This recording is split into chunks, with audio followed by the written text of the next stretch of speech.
nossos ossos, eles não são duros, eles não são maciços. Dentro o nosso osso é poroso, tem possibilidade de movimento entre eles. A gente tem revestimento de face em tudo, a gente tem possibilidade de movimento tanto do osso quanto entre um osso, né? Um osso entre o outro. Então tem muita possibilidade de movimento. Então é importante a gente tirar essa sensação de que o nosso osso é uma coisa estática. O nosso osso, ele tem movimento em cada um deles e entre eles. Então tem muita possibilidade de movimento. Por isso que a gente fala desse balanceamento e essa cadência do osso. Quando a gente constrói a nossa coluna, então a gente já entendeu que a gente tem essas 5 curvas, né? Pensando no inner balance, lógico, e que essas curvas têm interferência com descarga de peso e com o meu eixo e com a minha gravidade. Então a gente vai começar a entender que tudo que eu vou fazer vai fazer com que, de movimento, é lógico, vai fazer com que isso tenha interferência tanto na gravidade, quanto nos meus vetores de força, quanto nos meus eixos.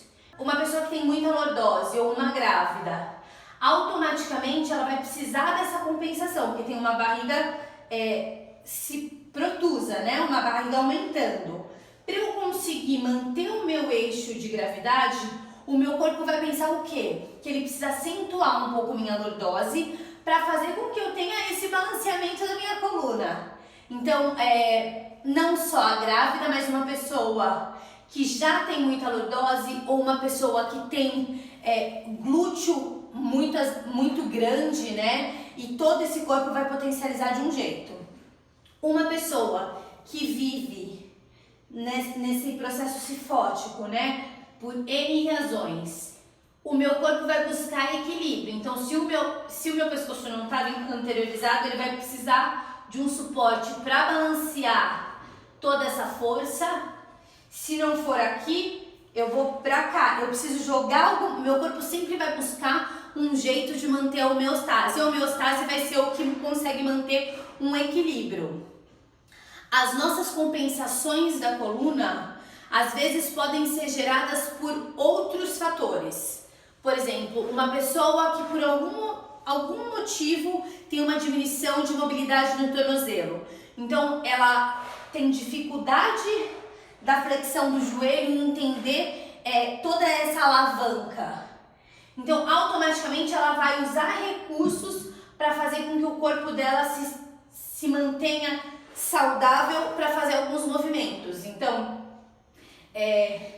aqui ela não consegue, então ou ela vai fazer isso, daí a cabeça vai para uma posição, ou ela vai jogar o quadril para trás. Ela sempre vai buscar um equilíbrio. Não tem certo e errado, não tem...